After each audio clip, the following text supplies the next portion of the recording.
Buy now. Pay later charges use zero interest. That is not a loophole. That is the design. Here is the number the 4 easy payments hide. You are at checkout. The item is $200.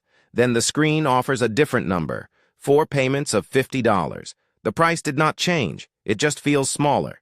50 feels affordable. 200 felt like a decision. So you say yes.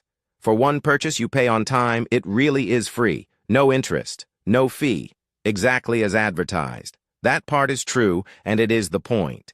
The cost is not in the interest rate. The cost is in what the split does to you. The right question is not what this payment is.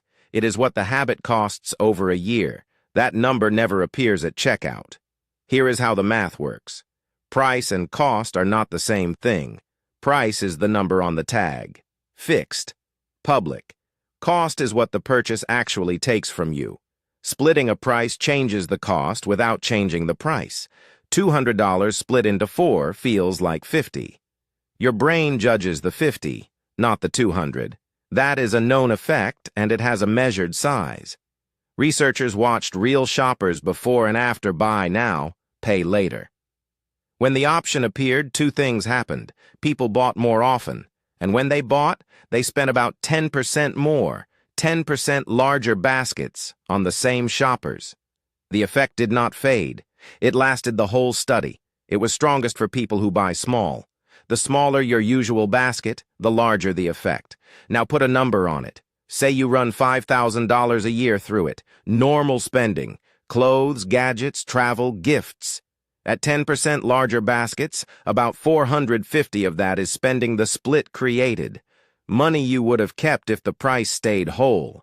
Not interest, not a fee. Just more, at full price. Over 5 years, more than $2,000 on a product that advertised a cost of 0. Now the sharper number when a payment slips.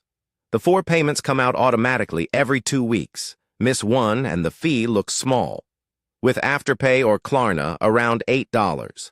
But $8 on a $50 payment is 16% of that payment. And the late fees can climb to a quarter of the order. $50 in fees on a $200 item, on the plan that was labeled 0%. And this is not the rare case.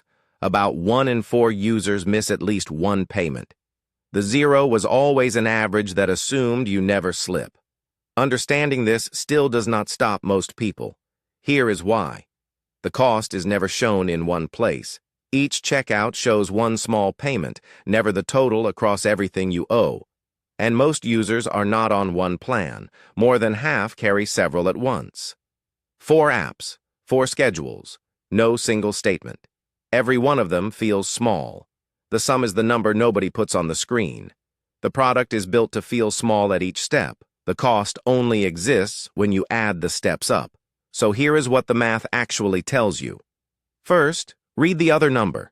Before you split a price, add it back whole. Ask what it costs over the next 6 weeks, not this payment.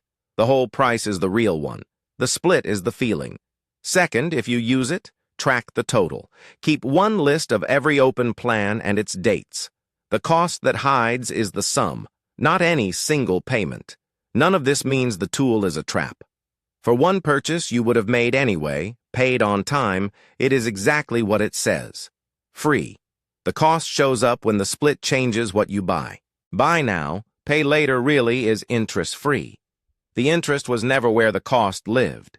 It was in the extra you bought because 450s felt smaller than 200.